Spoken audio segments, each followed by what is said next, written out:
Fala pessoal, bora comentar hoje sobre várias dúvidas que vocês me enviaram, alugar de ações, o grande erro de olhar apenas para a cotação, eu comecei do zero a investir ou não, e também um grande erro de focar em preço médio que o pessoal realmente acaba investindo muito mal por causa desse ponto. Daí bora lá, a primeira pergunta, se eu costumo alugar todas as ações da minha carteira que eu consegui, ou tem critérios, e por exemplo no BTG Pactual é só apertar um botão que ficará de forma automática para alugar as ações. Porém, não quer dizer que toda a sua carteira será alugada, mas todo mês pelo menos tem umas 2 a 3 empresas sendo alugadas. Então, praticamente de forma mensal, acaba pingando alguma coisa e a depender do papel da sua carteira, você pode conseguir uma boa renda extra, porque tem papéis sendo alugados por uma taxa de 6% ao ano, 8% ao ano, 15% ao ano. Então, se você possuir um grande recurso, isso pode gerar algumas centenas ou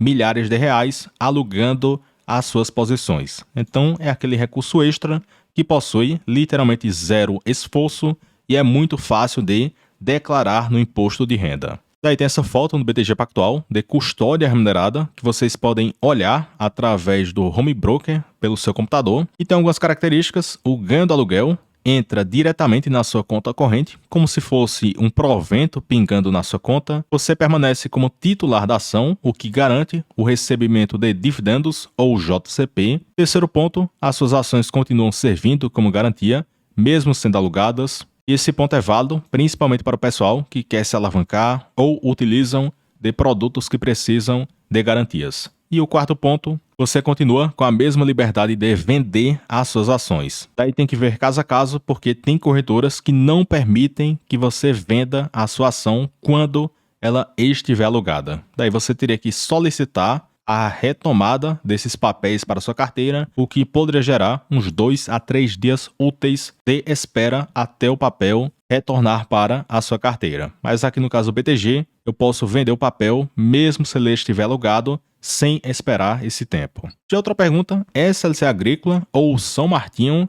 e tem que ter cautela porque as duas são completamente diferentes. A SLC Agrícola é focada na parte de soja, algodão e milho, enquanto a São Martinho atua na parte de açúcar, etanol e energia. Então, apesar de serem empresas cíclicas, são bem diferentes no seu segmento de atuação. E, em particular, eu não possuo nenhuma das duas em carteira e tenho a Jalles Machado, que atua na parte de açúcar e etanol, porém, é uma posição bem pequena da minha carteira. Já outra pergunta, que é bem frequente para o pessoal que realiza a transferência da corretora, ele comentou o seguinte: vou receber o dividendo na corretora A, mas eu transferi as ações para a corretora B. Então, esse dividendo cai em qual das corretoras? Daí, na maioria dos casos, o dividendo irá cair na corretora antiga, mas você pode sacar normalmente e pode mandar para a sua nova corretora. Porém, tem uma nova ferramenta que você pode falar com seu assessor ou com a sua corretora, que também é possível realizar a portabilidade do provento para a nova corretora. Daí acaba facilitando bastante tanto a transferência dos ativos e também do provento que você possui a receber. Já outra dúvida, que realmente o pessoal erra muito nesse ponto, que só ficam vidrados na cotação.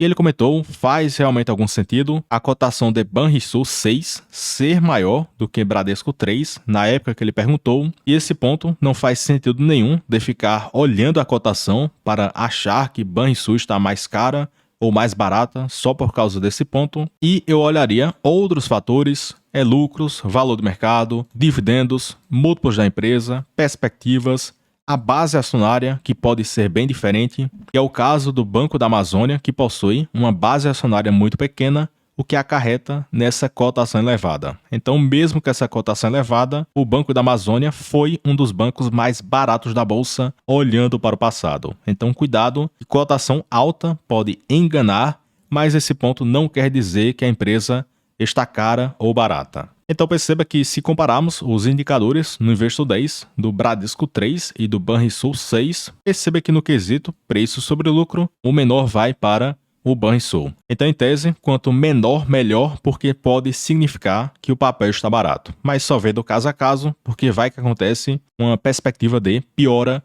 no resultado. Já no quesito preço dividido pelo patrimônio, o Banrisul também é o mais barato, de 0,45, o que é um dos menores PVPs da sua história. Mas tem esse ponto da tragédia do Rio Grande do Sul, então o mercado tem penalizado nas cotações. Já no quesito yield, o Bradesco ganha 12%, margem líquida, que é o quanto a empresa consegue transformar de receita em lucro, a margem do Banrisul é melhor, a margem líquida do Banrisul é melhor, o ROI, que é o retorno sobre o patrimônio líquido do Banrisul é melhor, e também ambos têm entregue um decréscimo no seu lucro de 5 anos para cá. Consequentemente, quem pegar as cotações de 5 anos para cá, o mercado bateu uns 50% no Bradesco e também o Banrisul despencou na cotação. Então sempre cito, foco no resultado, para com esse negócio de ter paixão pela empresa, não existe isso, e foca mais no resultado e se você está pagando caro ou barato. E eu tenho certeza que você investirá bem melhor só focando nesses pontos básicos. E também tem aquela reflexão, se fosse tão fácil assim de olhar apenas para a cotação, por que o mercado não comenta desses papéis que são micos cotados por R$1, poucos centavos, R$2, R$5, porque seria tão fácil e seriam ações baratas que poderiam performar muito bem. Então reflita sobre esses pontos, porque não existe nada fácil na parte de investimentos. Já outra pergunta, a partir de que quantia de patrimônio faz sentido aplicar na parte de ações e não tem quantia mínima, até porque tem várias empresas que são cotadas por R$8, R$15, R$30, então até com um baixo recurso você consegue começar a investir. E em particular, eu comecei a investir do zero e eu aportava bem pouco, de R$200 a R$300 por mês, e com o passar do tempo eu fui crescendo esse aporte, tanto por causa do crescimento da minha renda ativa e também por causa do crescimento da minha renda passiva, mas eu até destaquei aqui abaixo que só faz sentido para quem possui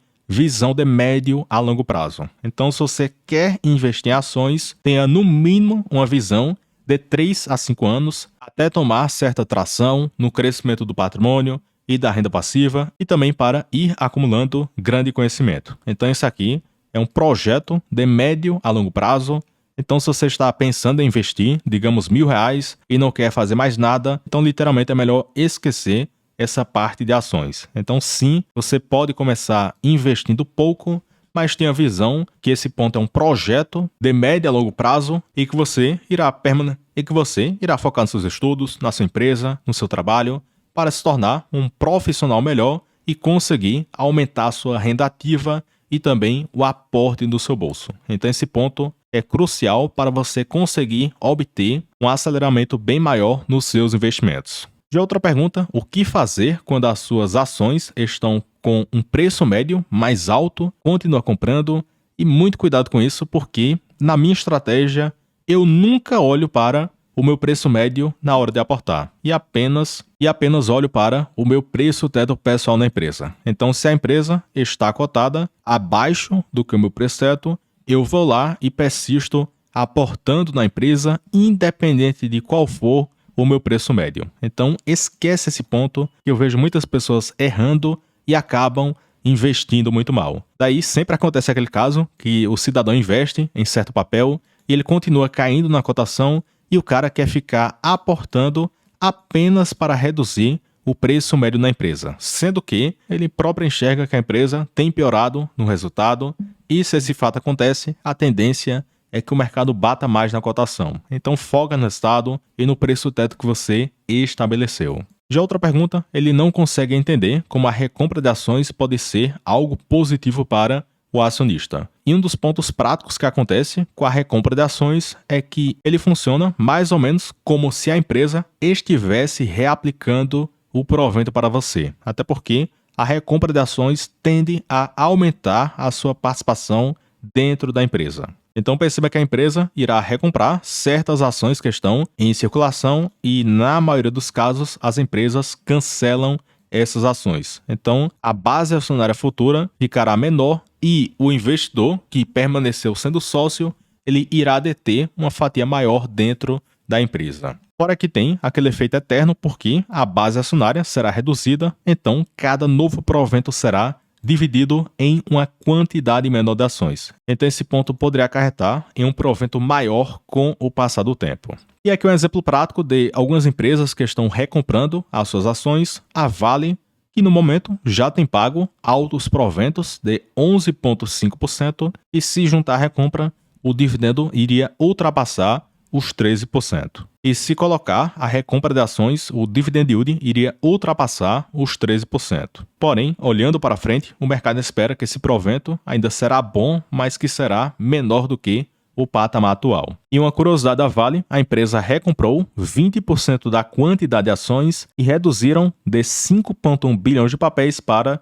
4,2 bilhões. Então a empresa recomprou uma quantidade imensa de ações desde 2021 até o momento. Porém, não quer dizer que sempre será algo positivo, porque é um ativo cíclico e perceba que de 2021 até o momento o resultado caiu de 120 bi de lucro para um pouco acima do que 30 bi. E como cotações seguem resultados, o mercado bateu dos R$ 115 na cotação, que foi o pico da empresa, sem ajuste por proventos, para esse patamar de R$ 60 por cada ação. Então, claramente, cotação seguindo o resultado da empresa. Fora que é um ativo cíclico e se acontecer uma grande queda no preço do minério, isso poderia desabar o balanço da empresa. Então tem que estar ciente que a parte ruim e também a parte boa pode acontecer em qualquer empresa cíclica da sua carteira. Já outros exemplos de empresas que também estão recomprando, eu destaquei a Vale, mas também temos a BB Seguridade, que já recomprou o equivalente a 2% de dividend yield, então esse provento da empresa chegaria próximo de 11% com a recompra de ações. Já a B3, que tem 5% de yield, mas com a recompra chega na faixa de 7% a 8%, e a Irani, que voltou recentemente a comprar, então fica um pouco acima do que 9%. Então se você colocar na conta o dividendo, o JCP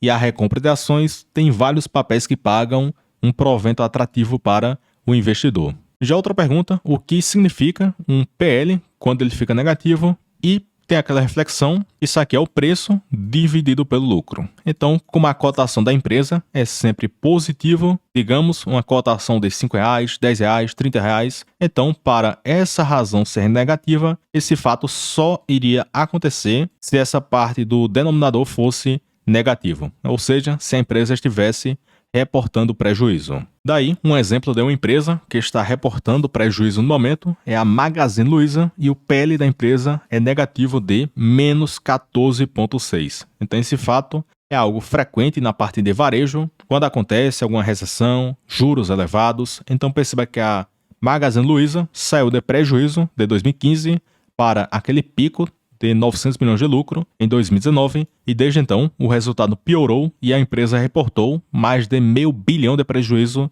de 12 meses para cá. Então, historicamente, o setor de varejo no Brasil não foi muito bem e, em particular, eu acabo ficando muito distante porque eu não acho o preço atrativo e esse setor, historicamente, não paga um bom provento. Fora que quando acontece uma recessão, juros altos, etc., esse setor acaba sofrendo muito e o mercado bate forte na cotação. Então, tanto acontece esse tombo na cotação e como a empresa não paga proventos, você fica literalmente sem dinheiro para conseguir reinvestir e comprar mais ações. Fora isso, deixe o gostei no vídeo, se inscreva no canal e também se você quiser trocar de corretora, eu utilizo a corretora do BTG Pactual, que por sinal é uma das melhores do país. Então, tem um formulário aqui abaixo que, preenchendo rapidamente, em breve o time entrará em contato com vocês. Então, tanto vocês podem conseguir bons benefícios no BTG e também o cartão Black do BTG. Então, pessoal, até o próximo vídeo e forte abraço.